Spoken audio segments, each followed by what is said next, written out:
Ya, kita mengetahui informasi yang sempat viral ini sepanjang kemarin hari Jumat. Jadi setelah sebelumnya mencari simpati melalui media sosial, suami Dr. Kori yang bernama Willy akhirnya ditetapkan menjadi tersangka kasus penganiayaan atau KDRT. Polisi menetapkan Willy menjadi tersangka setelah mendapatkan bukti dan juga visum yang cukup dari korban. Kasus Dr. Kori ini menunjukkan kekerasan terhadap perempuan di dalam rumah tangga begitu banyak terjadi. Dan pelakunya biasanya adalah orang terdekat. Dan kita sudah bergabung bersama narasumber sore hari ini. Kita akan membahasnya sedikit bersama Komisioner Komnas Perempuan yaitu Mbak Siti Aminah Tardi. Mbak Ami, selamat sore.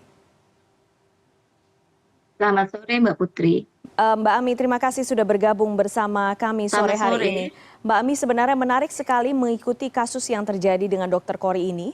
Bagaimana seseorang yang banyak yang menilai ini seseorang yang dia terpelajar, kemudian berpendidikan, tapi kemudian harus terjebak dalam lingkungan yang seperti itu sekian lama, tapi kemudian akhirnya bisa keluar dan mencari pertolongan. Mbak Ami, sebenarnya kalau misalnya dilihat dari data yang dimiliki oleh Komnas Perempuan, apakah ada hal spesifik yang menunjukkan bahwa seseorang ini terjebak dalam hubungan toksik atau mengalami kekerasan dalam rumah tangga?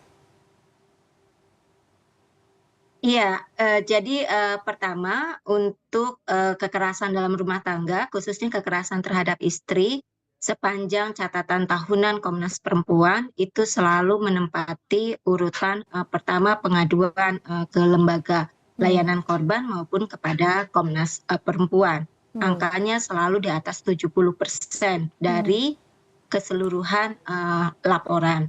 hmm. Nah, kekerasan terhadap istri ini tidak melihat tingkat pendidikan istri, tingkat pendidikan suami. Hmm. Itu bisa terjadi pada semua jenjang pendidikan Ya, ataupun status sosial. ya, Kemudian pertanyaannya, apakah kita bisa melihat betul, tanda-tanda betul. seseorang mengalami kekerasan dalam rumah tangga?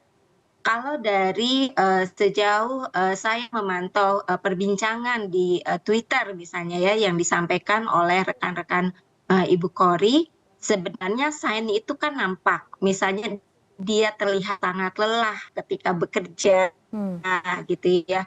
Kemudian dia pernah mengalami keguguran atau menunjukkan wajah yang tidak bahagia gitu. hmm, Dia bekerja di beberapa klinik untuk menjadi penopang kehidupan keluarganya gitu. Itu hmm. sebenarnya adalah sign bahwa ia kondisi rumah tangganya atau perkawinannya tidak dalam kondisi baik-baik saja. Ada relasi yang tidak imbang, ada kekerasan di dalamnya. Nah, terkait dengan kasus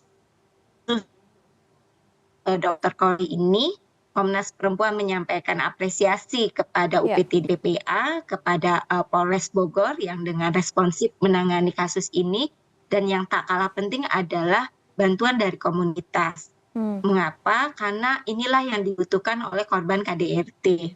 ya, Ketika korban KDRT mungkin istilah kabur atau menghilang ya, tapi mencari ruang aman, ya. maka ruang aman itu bisa disediakan oleh komunitas terdekat. Hmm, Minimal misalnya dengan kepada ketua RT atau ketua RW dan ketua RT, ketua RW yang kemudian bisa menghubungkan dengan lembaga-lembaga layanan korban maupun aparat kepolisian. hmm, hmm.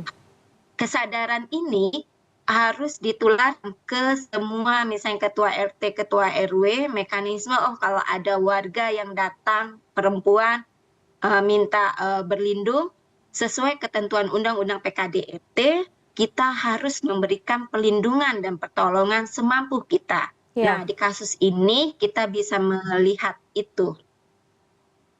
Mbak Ami, kalau misalnya melihat sekarang, kita tadi berbicara soal tanda-tanda gitu ya. Memang kemudian ada yang muncul pernah mengaku melihat Dr. Kori kemudian dimarahi di depan umum, kemudian mendapat perlakuan yang tidak baik. Tapi pada saat yang sama, pelaku ini menunjukkan di media sosialnya kehidupannya yang luar biasa, kemudian penyayang diklaimnya, kemudian menunjukkan ia mengurus anak-anak. Jadi apakah memang seperti itu pola dari pelaku dan korban selama ini, termasuk pola-pola dalam pola-pola manipulatif yang memang terjadi, dan apakah Mbak Ami melihat itu dalam beberapa case yang ditangani oleh Komnas Perempuan? Iya, tentu kalau untuk penilaian terhadap kasus ini kami belum melakukan penilaian ya.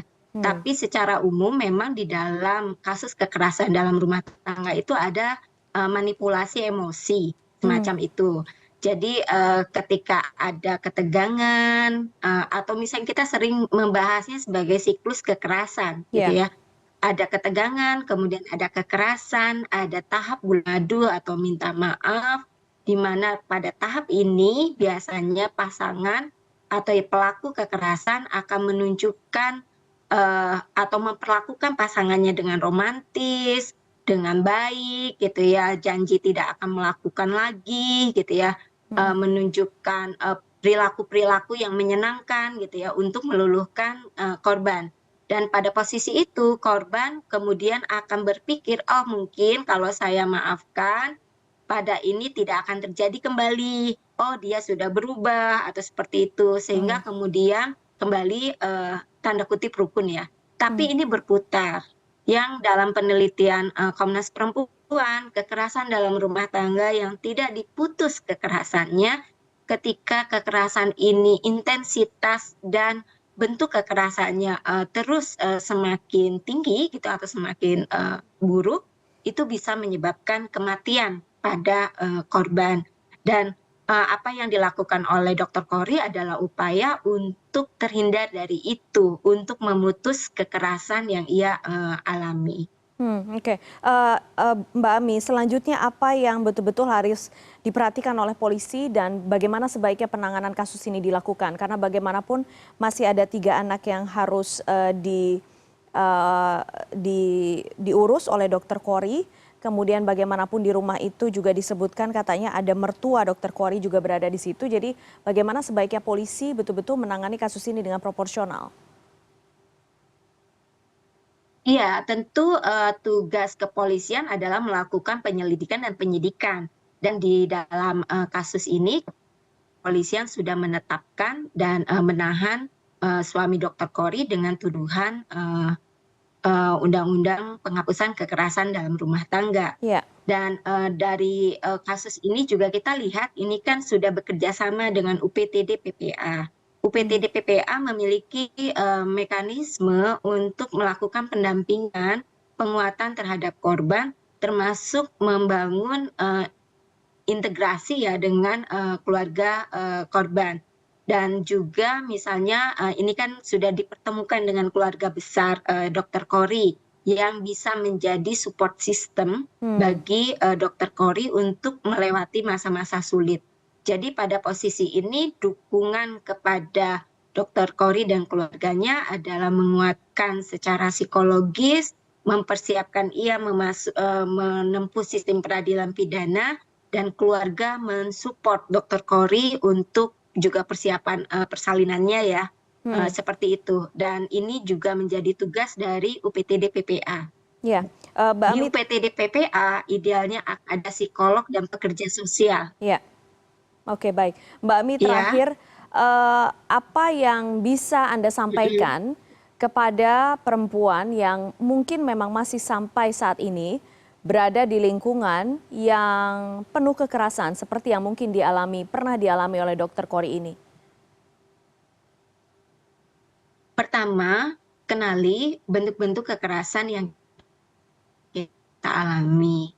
Kemudian yang kedua, perkaya pengetahuan kita dengan mengetahui sistem pengaduan dan lembaga layanan terdekat. Jika itu terjadi, segeralah keluar dari rumah, pengurus RT RW, dan mintalah dihubungkan dengan lembaga layanan dan kepolisian. Hmm. Itu langkah yang patut diketahui oleh semua pihak. Hmm. Dalam konteks juga misalnya ini ya, keluar dari rumah, jika Ya. anak itu tidak kita mengetahui ada relasi yang abuse antara ayah dengan anak, maka mintalah bantuan tetangga atau sahabat atau keluarga lain Hmm. untuk segera membawa anak keluar dari Hmm. rumah. Ya, ya. Jadi intinya meminta bantuan kepada siapapun gitu ya. Terima kasih banyak Mbak Ami sore hari ini sudah berbincang di CNN Indonesia.